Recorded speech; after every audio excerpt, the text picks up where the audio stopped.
Pinalakas na healthcare access. Yan ang hangad ng 2 araw ng Migrant Workers Health Summit na nilunsad ng DMW. Yun ang mga bagong bayani ng bansa, kinilala ni DOH Secretary Ted Herbosa ang kahalagahan ng pagtataguyod ng kalusugan at kapakanan ng mga OFW. Yun ang ulat ni Gab Villegas. Sinimulan ngayong araw ng Department of Migrant Workers, Department of Health at Overseas Workers Welfare Administration ang 2 araw na Migrant Workers Health Summit sa Quezon City.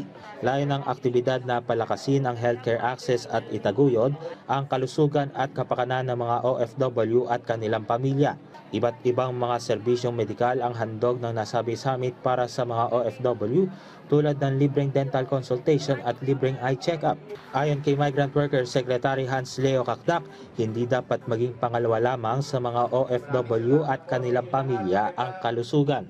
Giit ng kalihim, dapat alagaan ng pamahalaan ang mga OFW hindi lamang sa usapin ng proteksyon sa kanilang trabaho alinsunod sa direktiba ni Pangulong Ferdinand R. Marcos Jr. Ang kalinga ng pamahalaan ay dapat nararamdaman ninyo at inyong mga anak sa bawat sandali. Para naman kay Health Secretary Ted Herbosa, mahalagang komponent ng universal healthcare ang kalusugan ng mga migranteng manggagawa.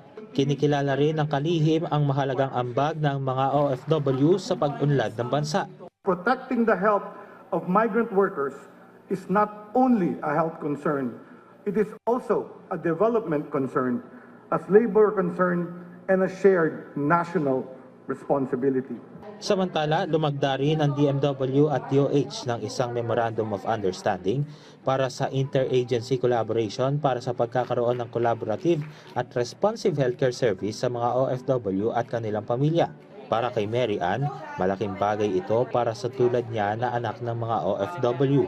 Mahalaga po ang kalusugan ng OFW, syempre po para sa pamilya at para din po sa bansa natin.